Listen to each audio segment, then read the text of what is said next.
Hello guys, welcome again to Mentality Wednesday, and I'm Dr. S. I'm Sylvia Landry. And today guys, this topic is something that I feel that we really need to talk about, and it is the power of being authentic. And so being authentic allows us to really own our inner power, not showing up with a mask, and understanding that we are worthy enough to be ourselves, to use our voice so that we can impact the world. And because I have not been very familiar with this topic, I've done a little research. So I'm going to read some information from my phone that I thought was important. I just did not want to not be able to give the information. And for the first time, I actually used my little notes section in my phone. Oh, look at you. Yeah, I tried to use my pen, but it wouldn't let me use my pen. So I was excited. So at any rate, so the power of being authentic. And there's so many different video presentations that's out there in regards to this topic. And like I said, I viewed a couple of them, and so I took some notes. And what it talked about is, what does it mean, or what is the benefit of being yourself? What does that mean?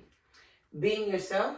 Yeah, what's the benefit? The benefit of it is because we have to understand that we are all unique. And when we're ourselves, we don't have to worry about comparing ourselves or being like anybody else. And it allows us to create our own lane. Like, This is how I do stuff. And it's also a journey of self-discovery. If you're looking at how everybody else is doing their lives, it doesn't allow you to do that self-discovery of your own. Okay. Did you know that there are different levels of yourself, and a way to identify as being authentic is to realize your potential? Absolutely. I feel that we're all evolving, and we should always be evolving and change. Exactly, and change. So when we think about being authentic, we're also thinking about in what ways can we make ourselves better. Absolutely. Growing. We should literally be able to look at how we were last year. Even now, you should see a level of growth, right? Yes, So, definitely. absolutely. And when you think about a level of growth, don't you want to know how you're able to balance out the old you from the new you? Absolutely. So a part of identifying that authentic self is to be able to create some level of personal balance. Absolutely. And anytime you're figuring out and really owning who you are and going through that self-discovery, there's always a friction, because we get so comfortable with being how we were, and it's really a challenge sometimes to allow yourself to become. So there's always kind of like a friction, like a tug of war, as you continue to grow. So I like that. Another point, this point I have, I'm going to leave it to last. I think this is the most important point, but we'll go to here.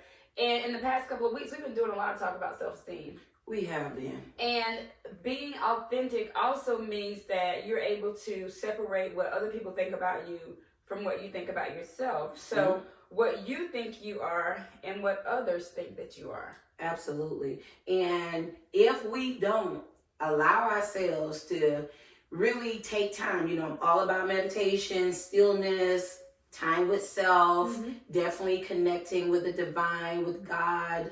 And in that, you get to learn more of yourself. I feel that the more you connect with God, the more that you are revealed, right? Right. And so because of that, we have to understand the power of getting to know ourselves, and our thoughts and how we feel. Owning how we feel, so we'll know how to process things, so we won't be so easily attached to what everybody else is doing. Yeah, and when you say that, the next topic it talked about was expectations.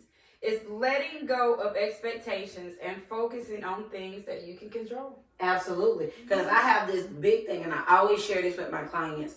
You cannot control other people's actions. No. You cannot control other people's actions. You can only be responsible for yourself. Exactly. I want to say that one again. Letting go of your expectations. The expectations that you have that other people is supposed to do, and then when they disappoint you, then you feel like that your expectations is something that you have an emotional attachment to, and then you start responding to other people based upon your expectations and them not meeting your expectations. And then you have to work through, when we look at rejection, that's another great topic. Yes. We need to talk about is rejection, because rejection keeps people stuck. But when we put these expectations on people like that, and when they don't meet them, now we're feeling rejected. But it's only because that person possibly wasn't capable of meeting that expectation. And so here we are feeling rejected, and they weren't even equipped to even do what we expected. And that's why we go to next, the way we behave. So a part of being your authentic self has a lot to do with how you present yourself and how you behave in certain situations and certain circumstances. Absolutely. Like today, I felt a sense of anxiousness. I pulled over to the side. I began to breathe because I wanted to make sure I'm getting myself together so I won't exert that anxious, atmosphere in somebody else's, space. So getting me together so that I can show up the way that I need to. Okay, now you guys, I'm a therapist, so excuse me for just one moment. What were you anxious about? Oh, what I was anxious about is all that I have to do today. Okay. And so I was just like, okay, you have time, make sure you structure your day. And so sometimes, for me, that I have a history of, anxiety. Now that I have more control of it and I understand the behavior, I'm able to kind of, bring myself back to a more relaxed state. But that comes from a lifestyle of meditation and mindfulness. I follow you. That's good. What you do and what you say. One of my biggest pet peeves is somebody saying one thing to me and turning around and doing the exact same thing. Absolutely. The exact opposite of what they say, excuse me. So for example, I'm a firm believer that if you say something, that is your bond. That is your reputation, it's your value. Word is your bond. Yeah, that's all you have. So then when you turn around and do the opposite of that, it's very hard for you to convince me that you're not what you did opposed to what you say. Yeah, and it's so easy for us to talk a good game, as they say. We talk good, but then we don't, the follow-up is not where it needs to be. So, it's two different things. We're talking good, but then that action part is not meeting. So the talking. Yeah. Your thoughts and what is below the surface. So, for example, are you a person that has substance, or do you just talk like you just said a good game and you have absolutely no substance? I feel like I have substance. I do too. And you can really tell, all you have to do is start a conversation with someone, right? They can look good on the outside. They can look like they have their lives all together, right? We're just looking at from the outside. Right. But when you get into a conversation, when you begin to converse with this person, things begin to shift. And you can really tell if they full of substance. I love this word. It's called sapiosexual. Ooh. It is a person that loves intellectual conversations. I'm sapiosexual. I am. So, you can kind of tell somebody has substance. You get them in a good conversation. If it's well-rounded, it'll show itself. Okay, I feel you. The next thing is, it should be very unlikely you stay in the same place. Absolutely. So if you look at your life today, and your life today is exactly how it was a year ago, 2 years ago, 5 years ago, 10 years ago, because that's typically the time frames that we give ourselves to meet goals, then something needs to shift. You may not be the authentic person that you need to be, or you may just be stuck in a cycle of an inability to make positive changes. Yeah, and trauma does that, to a lot of us. It keeps us stuck, because we continue to play, that trauma. Well, that's another great topic. Yeah.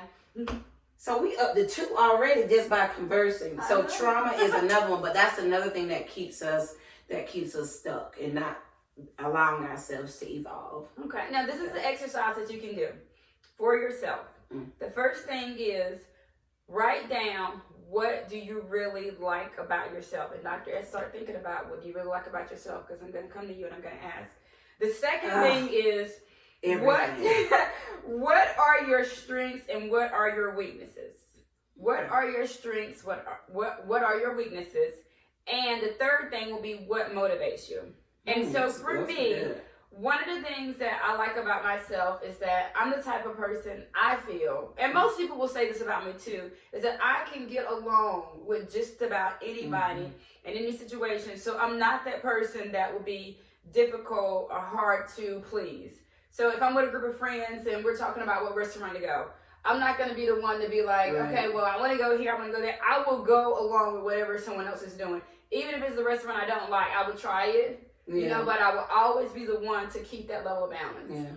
What do you like with me, I absolutely love the fact that I create a safe space for people because I'm not judgmental. Yeah. I love to give people, and I had a friend girl to tell me, she says, you see the good in everybody, you know, and I want to find and see the good in people before I just automatically assume that they're not a good person. Now, that hasn't always been really good because you can find yourself getting hurt, you know, in that. But naturally, I just want to believe that people have some good in them, right? And so that's what I try to pull out, is the good. I have good luck with that.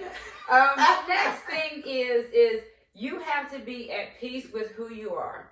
It doesn't really matter if another person is not excited about who you are, or if another person, you know, is judgmental towards you, like you just said. But you have to be at peace with yourself in order for you to show your own potential and your own personal growth. Right. Now, the one thing that I skipped two things on here that I read about. And the first one was the connection of body, mind, soul, and spirit. And we can leave that for another topic on another day. But when you're going to be your authentic self, you want to be able to connect with yourself, mind, body, and spirit. Yes. And soul is that part of you that kind of like encompasses all that other stuff. Absolutely. And it's like a little bit deeper below the surface. You know, that's my work. That's what I absolutely love, is that whole alignment of all of that. Yes. And the alignment is what we need. Yes. The alignment is what we need. Yeah.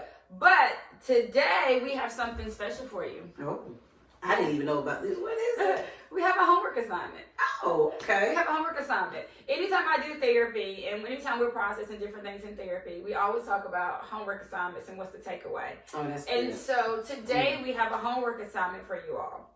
And the thing that I skipped on the list and what your homework assignment is for you to answer this question. Am I enough? Because the biggest factor in regards to being your authentic self is realizing and recognizing that you are indeed enough. Oh, and I usually have my jewelry on. I have a ring that says I am enough. Okay. And that's a whole nother episode of just talking about what that looks like. Yeah, and for you, when you come back next week, and or you can hit us below, make comments, and to let us know if in actuality you really do feel like you are enough. And if you don't feel like you are enough, then why do you feel like you're not enough? I'm Sylvia Landry. And I'm Dr. S. And we will see you guys next week for Mentality Wednesday.